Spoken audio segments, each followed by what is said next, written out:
बच्चा रात में सोते हुए चीखता है, ताबीज बांध दो। बिटिया खेलने जा रही है, काला टीका लगा दो। लाल मिर्च राई से नजर उतार लो, भभूत चटा दो। ये सभी वाक्य सुनते हुए हमने अपना बचपन और अपना आधा जीवन बिताया है। कभी कभी हम इन बातों को सीरियसली लेते हैं, कभी बस इसलिए मान लेते हैं कि मम्मी ने कहा है, दादी ने कहा है, और कभी बस हंसकर हम इन्हें टाल देते हैं। नमस्ते, मेरा नाम प्रतीक्षा है और आप देख रहे हैं ऑर्डिनरी शो। हम एक ऐसे समाज में रहते हैं जो साइंस और कर्मकांड दोनों नामों पर सवार है। इसके बीच हम अपना भरोसा और अपनी विचारधारा खोज लेते हैं। लेकिन क्या कर्मकांड और टोने टोटके पर हम इतना भरोसा कर सकते हैं कि अपने ही बच्चों को मौत के घाट उतार दें? सोचकर रूह कांपती है। तो फिर क्यों किया ऐसा एक माँ बाप ने? अलग अलग कल्ट को मानने वाले क्यों हो जाते हैं इसकी दीवानगी में अंधे? मेंटल हेल्थ से कितना जुड़ा हुआ है ये मसला, जानेंगे आज की बड़ी खबर में।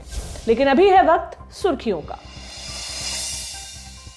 पहली सुर्खी, सुप्रीम कोर्ट ने बॉम्बे हाई कोर्ट के उस विवादित फैसले पर स्टे लगा दिया है जिसमें जज ने 12 साल की लड़की के ब्रेस्ट दबाने वाले लड़के को पॉक्सो के तहत निर्दोष घोषित कर दिया था। ये तर्क देते हुए कि ऐसा करते हुए आरोपी ने लड़की का टॉप नहीं उठाया, यानी कोई स्किन टू स्किन कांटेक्ट नहीं हुआ, इसलिए आरोपी पॉक्सो नहीं बल्कि आईपीसी की धारा 354 के तहत दोषी पाया जाता है। हमने सोमवार के शो में आपको बताया था कि किस तरह इस फैसले की आलोचना हुई और ये फैसला क्यों कई स्तर पर गलत है। इस मामले पर आज अटॉर्नी जनरल के वेणुगोपाल ने चिंता जताई। उनके मुताबिक बॉम्बे हाई कोर्ट का फैसला न ही सिर्फ अनपेक्षित है बल्कि आगे के केसेस के लिए एक बुरा उदाहरण तय करता है। बारन बेंच के मुताबिक चीफ जस्टिस एस.ए. बोबड़े के नेतृत्व में सुप्रीम कोर्ट की बेंच ने अटॉर्नी जनरल वेणुगोपाल को इस ऑर्डर के खिलाफ याचिका डालने की इजाजत दी और आरोपी के पॉक्सो के तहत बरी होने के ऑर्डर पर रोक लगा दी। अगली सुर्खी में बात वीके शशिकला की। एआईएडीएमके पार्टी की जनरल सेक्रेटरी रह चुकी शशिकला 4 साल पहले कैद में गई थी 66 करोड़ के आय से अधिक संपत्ति के मामले में। उनके रिश्तेदार जे इला वारसी और जयललिता के पाले हुए बेटे वीएन सुधाकरण को भी इस मामले में सजा सुनाई गई थी।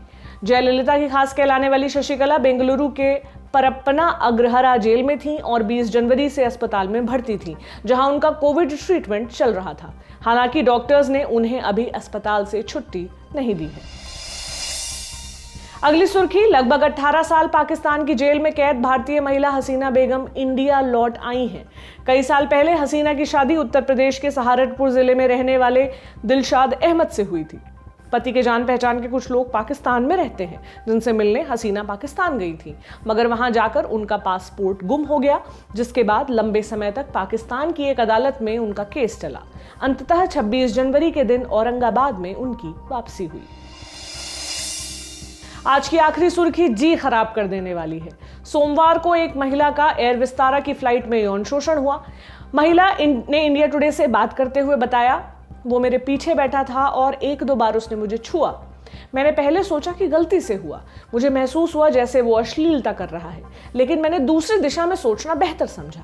फिर लैंडिंग के वक्त सीटें सीधी करने को कहा गया और वो मुझे फिर छूने लगा, जिसके बाद मैंने उसका वीडियो बनाया और केबिन क्रू को इन्फॉर्म किया।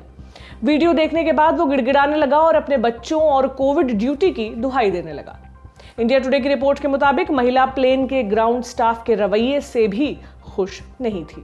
ये तो थी सुर्खियां, अब लौटते हैं बड़ी खबर की तरफ। ये घटना है आंध्र प्रदेश के चित्तूर की। इंडिया टुडे से जुड़े पत्रकार आशीष पांडे की रिपोर्ट के मुताबिक लॉकडाउन के कुछ दिन पहले मदनपल्ली के शिवालयम टेम्पल स्ट्रीट में एक परिवार एक घर में रहने आया। परिवार में थे 4 लोग।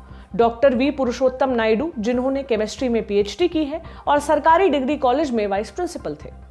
दूसरा उनकी पत्नी वी पद्मजा, जो मैथमेटिशियन है, गणित में गोल्ड मेडल भी ले चुकी हैं और आईआईटी कोचिंग ट्रेनर थी। इनकी 2 बेटियां 27 बरस की अलेख्या और 22 साल की साई दिव्या, दोनों ही अच्छी खासी पढ़ी लिखी।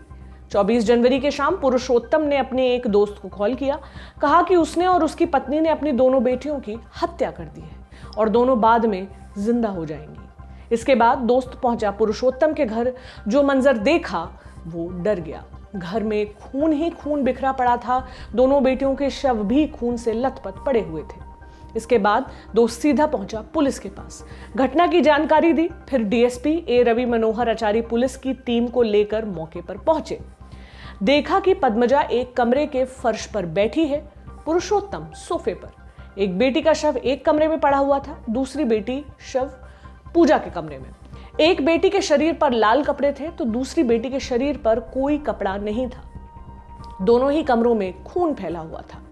इसके बाद फिर पुलिस ने दोनों शवों को अपने कब्जे में किया, पुरुषोत्तम और पद्मजा को हिरासत में लिया और जांच शुरू की। 55 बरस के पुरुषोत्तम को आईपीसी की धारा 302 यानी मर्डर के तहत आरोपी नंबर 1 बनाया। 50 बरस की पद्मजा को आरोपी नंबर 2। पूछताछ में पता चला कि यह परिवार किसी तरह की सीक्रेट पूजा कर रहा था और इसी पूजा के बाद दोनों ने अपनी दोनों बेटियों की हत्या कर दी। छोटी बेटी को दोपहर के वक्त मारा, बड़ी बेटी को शाम के वक्त। एक का गला काटा, दूसरे को डंबल्स जो एक्सरसाइज में इस्तेमाल होते हैं उनसे मारा। दोनों आरोपियों को यकीन था कि 25 जनवरी की सुबह सतयुग शुरू हो जाएगा और उनकी बेटियां दोबारा जिंदा हो जाएंगी। मां को लगता था कि उनकी बड़ी बेटी शिव का अवतार थी और पद्मजा ने अपने पूरे परिवार को भी इस बात पर भरोसा दिलवा दिया था। सभी ये मानने लगे थे कि अलेख्या शिव का अवतार थी। खैर, डबल मर्डर की घटना के बाद पुलिस आरोपियों की गिरफ्तारी के पहले दोनों का कोरोना टेस्ट कराने ले गई। 26 जनवरी के दिन वहां पद्मजा ने टेस्ट कराने से मना कर दिया। वो जिद पे अड़ गई, कहा मैं शिव हूं, मेरे शरीर के कण से ही कोरोना आया है, ये बिना वैक्सीन के इस्तेमाल से मार्च में चला जाएगा। मेरे गले में हलाहल है, कोरोना टेस्ट कराने की कोई जरूरत नहीं है। हालांकि बाद में पुरुषोत्तम, जिसने पद्मजा की तुलना में काफी शांति से अपने सैंपल्स दिए थे, उसके कहने पर पद्मजा ने अपना सैंपल दिया। दोनों को फिर सिविल जज के सामने पेश किया गया, जहां से उन्हें 14 दिन की न्यायिक हिरासत में भेज दिया गया। इसके पहले मदनपल्ली सरकारी अस्पताल में दोनों का मानसिक चेकअप भी हुआ, जहां डॉक्टर्स को पता चला कि पद्मजा के पिता एक मानसिक बीमारी के शिकार थे और इलाज के दौरान उनकी मौत हो गई थी। इसके अलावा पद्मजा का चेकअप करने वाली डॉक्टर राधिका ने बताया कि पद्मजा एसडीडी यानी शेयर्ड डिल्यूजन डिसऑर्डर, जिसे शेयर्ड साइकोसिस डिसऑर्डर भी कहते हैं, उसकी शिकार है। डॉक्टर राधिका ने कहा उसे पूरा भरोसा है कि कलयुग खत्म होगा और सतयुग आएगा। उसे यह भी लगता है कि उसकी बड़ी बेटी शिव थी। उसे यह भी लगता है कि दोनों बेटियां जिंदा होंगी और दुनिया को बदलेंगी। इस लॉकडाउन में उन्होंने पूजा करना शुरू कर दिया, किसी से मिलते नहीं थे और पद्मजा के डिल्यूजन से बाकी लोग भी फिर प्रभावित हो गए। ये एसडीडी क्या है, ये समझने के लिए हमने बात की डॉक्टर प्रवीण त्रिपाठी से। ये साइकेट्रिस्ट हैं। उन्होंने बताया कि एसडीडी से पीड़ित व्यक्ति ऐसी बातों पर भरोसा करने लगता है जो असल में सच नहीं होती और उसके साथ रह रहे लोगों को भी वो अपनी बातों पर यकीन दिलवा देता है। और क्या कहा डॉक्टर त्रिपाठी ने, सुनिए। ये अंधविश्वास नहीं कहलाएगा, ये एक बीमारी थी, है ना, जिसको डिल्यूजनल डिसऑर्डर कहते हैं। वो बीमारी होती है। और जैसे आपने बोला कि जो उनकी मदर थी और जो फादर थे वो हाईली एजुकेटेड थे, पढ़े लिखे लोग थे। लेकिन देखिए, पढ़ा लिखा होना अंधविश्वास से तो कुछ हद तक बचा सकता है, लेकिन पढ़ा लिखा होना बीमारी से नहीं बचा पाता है। बीमारी किसी को भी हो सकती है। जैसे जैसे हम लोग बोलते हैं डायबिटीज मान लीजिए किसी को हुआ, तो हम कभी ये बात नहीं बोलेंगे ना कि वो तो पढ़ा लिखा था, उसको डायबिटीज कैसे हो गया, क्योंकि डायबिटीज बीमारी है, किसी को भी हो सकती है। वैसे ही डिल्यूजनल डिसऑर्डर जिसको बोलते हैं, जिसको शेयर्ड साइकोसिस बोलते हैं, ये भी एक मानसिक बीमारी है और ये किसी को भी हो सकती है। आपको और मुझे भी हो सकती है कल को, कोई ऐसा गारंटी नहीं है कि हम बच सकते हैं, क्योंकि बीमारी है, किसी को भी हो सकती है। अब देखिए, डिल्यूजनल डिसऑर्डर होता क्या है। पहले डिल्यूजनल डिसऑर्डर को समझते हैं, उसके बाद सेकंड स्टेप पे जाएंगे।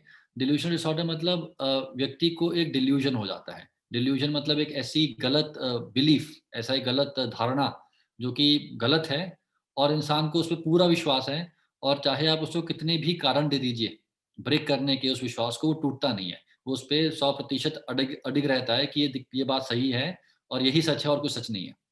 तो आमतौर पे क्या होता है कि मान लीजिए किसी एक व्यक्ति को डिल्यूजन हो गया, जैसे मान लीजिए इस केस में उनको डिल्यूजन हो गया कि सतयुग आने वाला है और उनकी बेटी शिवा है और उनको जब बेटी की बलि दी जाएगी या ऐसा कुछ किया जाएगा तो सतयुग आ जाएगा। कई बार होता है कि डिल्यूजन ना शेयर हो जाता है दूसरे फैमिली मेंबर्स के साथ। उसकी भी कुछ कंडीशंस होती हैं। मान लीजिए एक परिवार है जो कि बाकी समाज से कटा हुआ है और उस परिवार का जो सबसे डोमिनेंट व्यक्ति है, जो जिसकी बात बाकी लोग सुनते हैं, जिसकी बात की इज्जत की जाती है, मान लीजिए उसको एक डिल्यूजन डेवलप हो गया, तो जो बाकी परिवार के लोग हैं जो कि वैसे भी who look up to that person, जो कि डोमिनेंट पर्सन था, उसकी बातें सुनते हैं और बाकी समाज से कटे हुए हैं, बहुत कम इंटरेक्शन है, तो बिलीफ कई बार शेयर होने लगती है। तो इसी को हम शेयर्ड डिल्यूजनल डिसऑर्डर कहते हैं या फिर शेयर्ड साइकोसिस कहते हैं। जैसे कुछ और नाम भी होते हैं, जैसे फोली या ड्यू, फोली या ट्रॉय। मान लीजिए 2 लोग इन्वॉल्व हैं तो उसको हम फोली या ड्यू कहते हैं, 3 इन्वॉल्व है तो फोली या ट्रॉय कहते हैं, यहाँ पे और ज़्यादा हो गए तो क्वार्टर, ऐसे हो जाएगा। तो ये होता है शेयर्ड डिल्यूजनल डिसऑर्डर, राइट? और कई बार लोग उन डिल्यूजन्स पे एक्शन भी ले लेते हैं। जैसे इस केस में डिल्यूजन इतना ज़्यादा बढ़ गया कि उस पे एक्टिंग आउट हो गया, उन्होंने सही में जो उनके मन में विचार था उस पे कर दिया, और आप जैसे कह रहे हैं कि शायद 2 बच्चों की मर्डर हो गया, डेथ हो गई, है ना? तो ये प्रॉब्लम है, ये बीमारी है। डिल्यूजन एक ऐसी चीज़ है जो कि एक झूठी बिलीफ है। मान लीजिए किसी को डिल्यूजन हो गया कि वो दुनिया का सबसे ताकतवर इंसान है। किसी को डिल्यूजन हो गया कि उनके सोसाइटी में कोई महिला रहती है जिनसे उनकी आज तक बात भी नहीं हुई।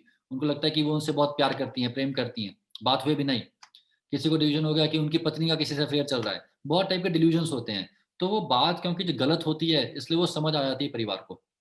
बट जैसा मैंने कहा, कई बार अगर परिवार कटा हुआ हो बाकियों से और एक ही बात उनके फीड हो रही है और दूसरा कोई पहलू उसका दिख नहीं रहा है, और स्पेशली अगर जो व्यक्ति जिसको डिल्यूजन है वो डोमिनेंट है उस परिवार में, तो फिर कई बार परिवार वाले भी उन बातों को सच मानने लगते हैं और धीरे-धीरे करके वो भी डिल्यूजन की तरफ चले जाते हैं।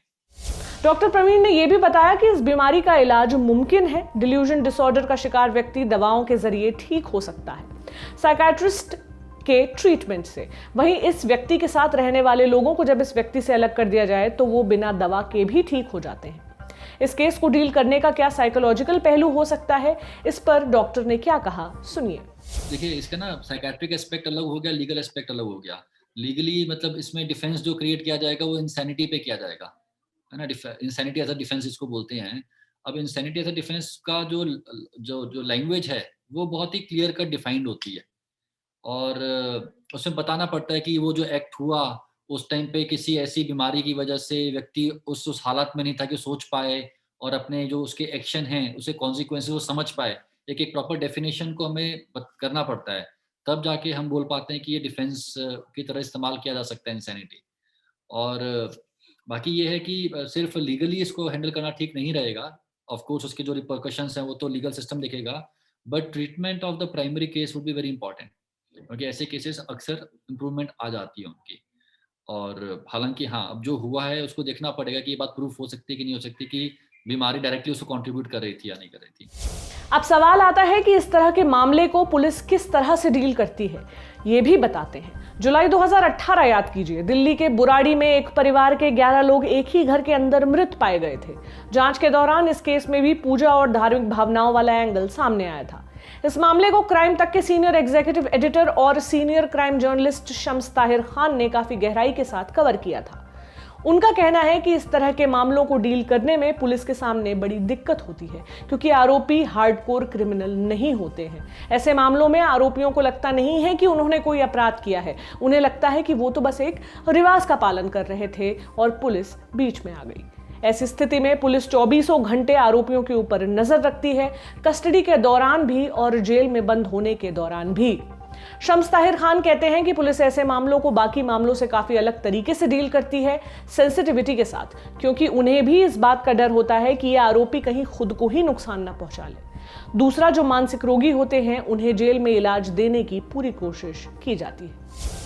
खैर, इस मामले में आगे पुलिस किस तरह से डील करती है ये तो समय के साथ पता चल ही जाएगा, मगर एक नागरिक के तौर पर जरूरी है कि अगर इस तरह के कोई मामले आपके सामने डेवलप होते हुए दिखें तो आप अपनी जान पहचान के ऐसे लोगों को मेडिकल हेल्प के लिए जरूर ले जाएं, इससे पहले कि बहुत देर हो जाए। खैर, अब वक्त हो गया है चलने का और हमारे चलते चलते सेक्शन का। आज हम आपको सलाह दे रहे हैं एक फिल्म देखने की, इज लव इनफ सर, यानी क्या महज प्यार काफी होता है सर। सर इस फिल्म का मेन नाम है। इस फिल्म में है तिलोत्तमा शोम और विवेक गोमबर। रोहेना गेरा इसके डायरेक्टर हैं। इस फिल्म को देखने के बाद फिल्म के टाइटल का अर्थ समझ आता है। एक डोमेस्टिक हेल्प, जिसे हम आम भाषा में मेड कह देते हैं या नौकर कह देते हैं, जो हमें नहीं कहना चाहिए। क्या होता है जब एक मेड से अधिक हो जाती है वो अपने मालिक के लिए। इस अधिक हो जाने का कोई नाम नहीं है, क्योंकि एक मालिक और उसकी मेड में प्रेम संबंध हो तो उसका एक ही नाम होता है, स्कैंडल। मालिक और नौकर का रिश्ता एक पावर बेस्ड रिश्ता होता है, जिसमें सत्ता मालिक के हाथ में है, क्योंकि वो सैलरी देता है।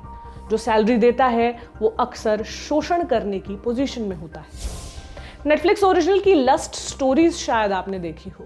उसमें जोया अख्तर की फिल्म आपको अगर याद हो तो आपको याद होगा कि किस तरह भूमि पेडनेकर एक डोमेस्टिक हेल्प का किरदार निभाती है, जिसका मालिक उसके साथ शारीरिक संबंध बनाता है, फिर एक दिन अपनी हैसियत की किसी और लड़की से शादी करता है और अपनी मेड को उस तरह भूल जाता है जैसे टिश्यू पेपर का इस्तेमाल कर हम उसे फेंक देते हैं।